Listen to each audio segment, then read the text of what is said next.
Muy buenos días, mis hermanos, el Señor los bendiga. Gracias a Dios por este nuevo día. Vamos a continuar con nuestra clase número 11 y vamos a hablar hoy un tema un poco extenso y también hasta cierto punto controversial en algunos aspectos. Vamos a tratar de dar algunos puntos básicos importantes, ya después habrá oportunidad que podamos profundizar sobre algunos de ellos. Vamos a hablar sobre la segunda venida. Dice en el Evangelio de Juan, en el capítulo 14, versículos 1 y 2, no se turbe el corazón de ustedes, creen en Dios, crean también en mí. En la casa de mi Padre muchas moradas hay, de otra manera se los hubiera dicho. Voy pues a preparar lugar para ustedes. Una promesa que nos motiva a confiar en Él, a tener la seguridad que nuestro futuro es con Él. Hay personas que usan la Biblia para construir enormes crucigramas y enredijos por medio de los cuales pretenden comprobar sus teorías respecto al fin del mundo o a la segunda venida de Cristo. Sin embargo, el Señor es muy claro y le gusta enseñarnos sin complicaciones algunas cosas muy seguras. Concentrémonos en tres realidades que la Biblia nos asegura. Como antecedentes, existen algunas posturas equivocadas con respecto a la escatología o doctrina de los últimos tiempos. Analicemos algunas de ellas para distinguir de la verdad. La primera, el profetismo. Muchas personas toman la Biblia y especialmente algunos pasajes con la misma actitud con que van con una persona a que les adivine el futuro con su bolita mágica.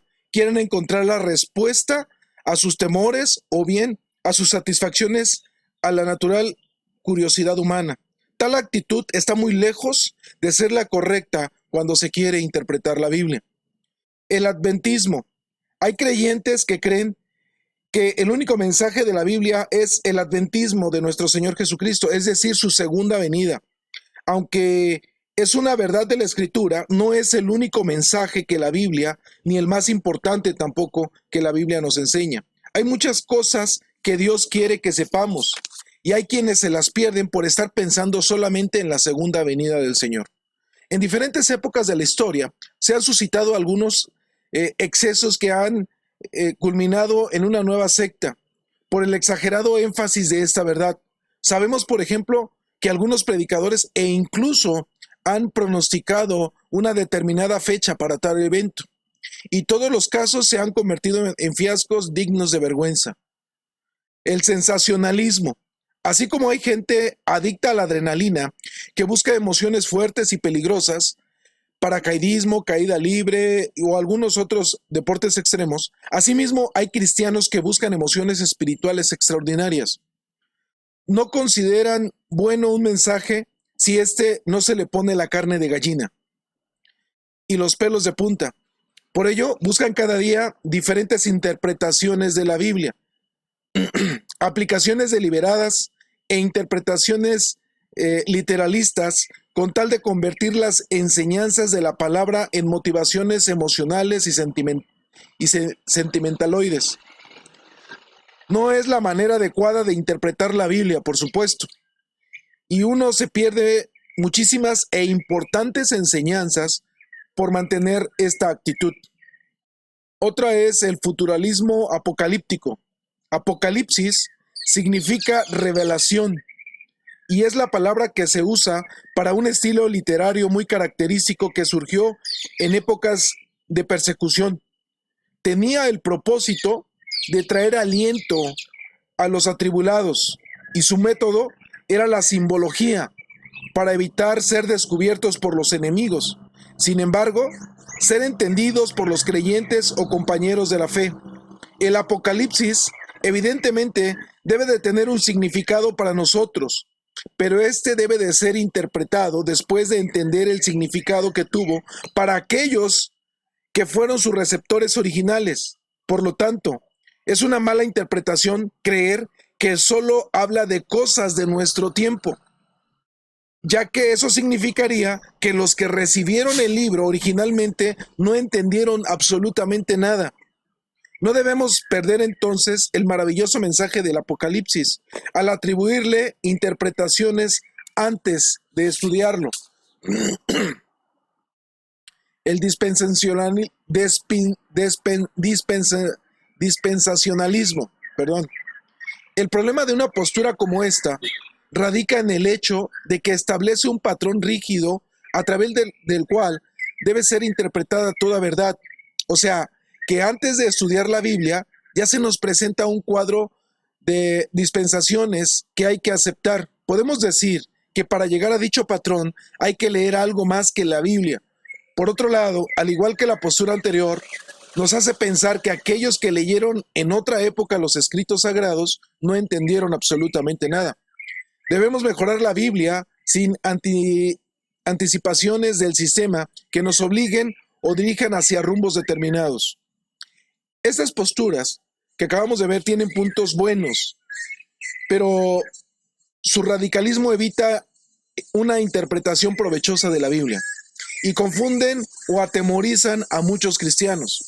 Es común ver montones de manos levantadas en una campaña evangelística en la que se ha presentado una película sobre el rapto, en la que se ven miles de cristianos que fueron arrebatados por Dios a los cielos y que muchos otros, incluyendo creyentes malos, se han quedado y comienzan a ser perseguidos o acosados por el anticristo.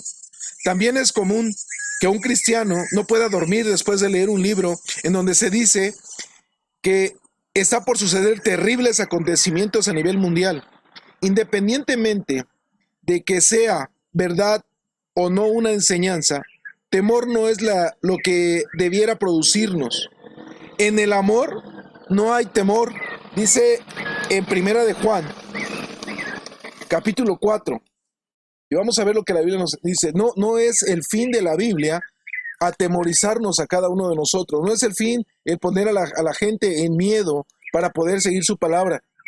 Primera de Juan capítulo 4, versículo 18, dice la palabra de Dios. En el amor no hay temor, sino que el perfecto amor echa fuera el temor, porque el temor conlleva castigo, y el que teme no ha sido perfeccionado en el amor. La verdad central de la palabra de Dios es el amor de Dios, no el atemorizarnos que nos vamos a ir al infierno, que nos vamos a quedar, que vamos a sufrir persecución.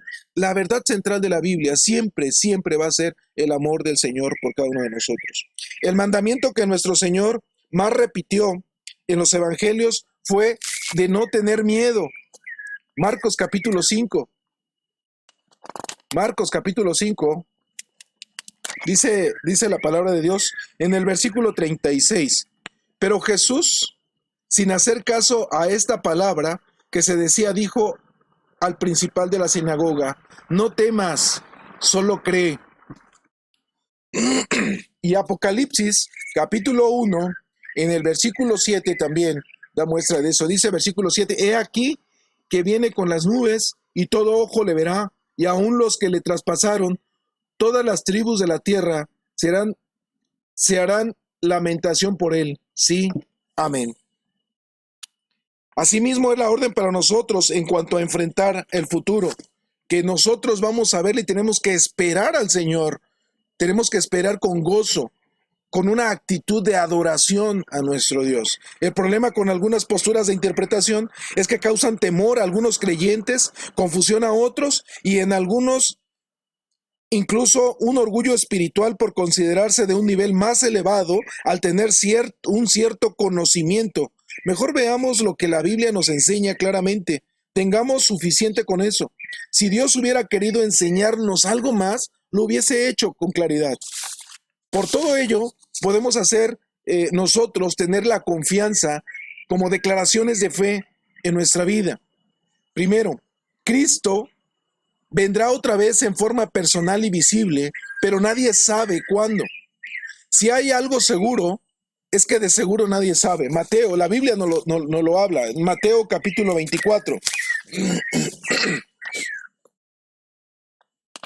Mateo capítulo 24, versículos del 36 al 42, habla en este pasaje y vamos a ver algunos puntos.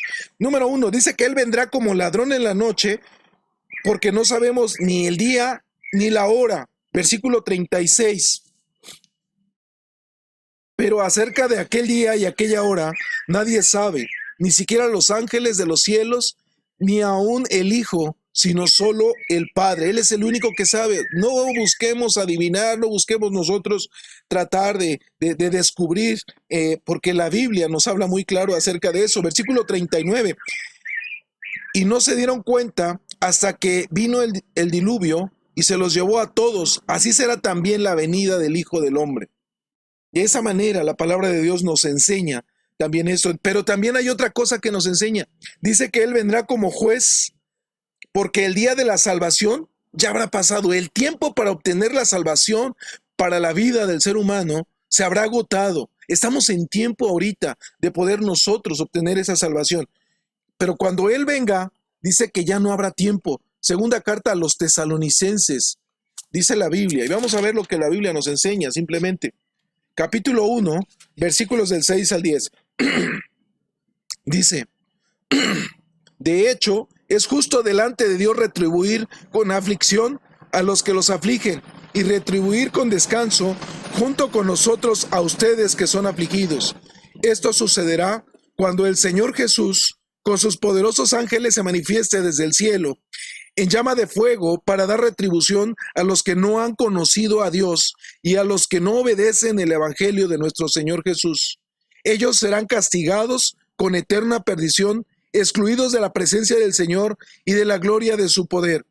Cuando Él venga en aquel día para ser glorificado en sus santos y ser admirado por todos los que creyeron, porque nuestro testimonio ha sido creído entre ustedes. Aquí es como nos menciona la palabra de Dios. Y Apocalipsis capítulo 22, perdón, Apocalipsis 22, versículo 12. He aquí, vengo pronto y mi recompensa conmigo, para pagar a cada uno según sea sus obras. El Señor viene como juez y la salvación se habrá agotado en ese momento. Estamos en tiempo para que cada uno de nosotros busquemos que nuestra vida tenga a Cristo en su corazón. Cualquiera puede alardear de mucho estudio, de tener ciertas claves, pero una cosa es clara: en la Biblia a nadie le ha sido dado el dato del lugar ni de la hora. Hay que prepararse si hay algo que hacer y debemos de estar listos. Romanos capítulo 13, versículos 11 al 14 nos habla de eso. ¿Qué es lo que tenemos que hacer? No tener miedo, no estar angustiados, que no perdamos el sueño porque le viene el Señor, sino que tenemos que hacer es nosotros, sus hijos, tenemos que estar preparados para esa venida. Dice: y hagan esto conociendo el tiempo, que ya es hora de despertarse del sueño, porque ahora la salvación está más cercana de nosotros que cuando creímos. La noche está muy avanzada y el día está cerca. Despojémonos, pues, de las obras de las tinieblas y vistámonos con las armas de la luz. Andemos decentemente como de día, no con glotonerías y borracheras, ni en pecados sexuales, desenfrenos, ni peleas y envidias. Eso es lo que tenemos que hacer, estar preparados. Dice, toda la Biblia nos indica que lo que más le interesa a Dios después de salvarnos y acercarnos a Él es hacer de nosotros buenas personas. Conocer el futuro a la perfección no hace mejores a las personas, pero personas que mejoran cada día enfrentan de manera más adecuada el futuro. Mucha gente está más con su actitud de entender lo que va a pasar en los últimos días, con esa actitud de cuándo será la venida de Cristo, pero la palabra de Dios no es para eso. La palabra de Dios es para que el Señor Jesucristo entre en nuestra vida, para que Él nos haga sentir el amor que Él tiene por nosotros y para que seamos mejores cada día. El conocer el futuro, cómo será la segunda venida, no nos va a hacer mejores cristianos. Lo que sí tenemos que estar seguros es que el Señor va a regresar. Y si hay algo que tenemos que anhelar es que podamos estar nosotros frente al Señor y poder verle cara a cara. Mateo capítulo 24, versículo 27. Dice la palabra de Dios: porque así como el relámpago sale del oriente y se muestra hasta el occidente, así será la venida del Hijo del Hombre. El Señor Jesucristo es una realidad, que Él va a venir y que algún día estaremos cara a cara con Él. El fin de los últimos tiempos no es algo para temer, sino algo que anhelar, porque sea como sea, finalmente estaremos cara a cara con aquel que nos salvó. Cada uno de nosotros tenemos que entender que la historia humana va a terminar en aquel día, cuando el Señor Jesucristo regrese nuevamente y sea ese juicio y seamos arrebatados los que hayamos creído en Él. Apocalipsis capítulo 21. Apocalipsis capítulo 21, versículo 1 dice: y vi un cielo nuevo y una tierra nueva, porque el primer cielo y la primera tierra pasaron y el mar ya no existía más. Entonces ya no estaremos aquí, estaremos con el Señor. Y Él nos tiene un lugar preparado. Empezamos leyendo un versículo donde habla: voy pues a preparar morada. Y el Señor tiene un lugar preparado para cada uno de nosotros. Que habrá un juicio final. Si hay algo que no debemos olvidar es que Dios va a hacer justicia, porque Dios es un Dios justo. Apocalipsis 20:11 nos habla precisamente de eso. Dice: vi un gran trono blanco y al que estaba sentado sobre él, de cuya presencia huyeron la tierra y el cielo, y ningún lugar fue hallado para ellos. Versículo 21, capítulo 21, versículo 4. Y Dios enjugará toda lágrima de los ojos de ellos, y no habrá más muerte, ni habrá más llanto, ni clamor, ni dolor, porque las primeras cosas ya pasaron. Nosotros, cada uno de nosotros tenemos que estar preparados para cuando llegue este día. Cada uno de nosotros tenemos que estar preocupados, no por cómo será, no por cuándo vendrá, ni dónde vendrá, sino tenemos que estar preparados para estar con Él. Y algo que tenemos que estar nosotros también es predicando la palabra de Dios. Tenemos que estar buscando a nuestros familiares, a nuestras personas más cercanas, para que también ellos puedan disfrutar y no ser juzgados solamente por no haber recibido a Cristo en su corazón. Creo que eso es lo que nosotros tenemos que estar preocupados más el día de hoy. Que el Señor los bendiga.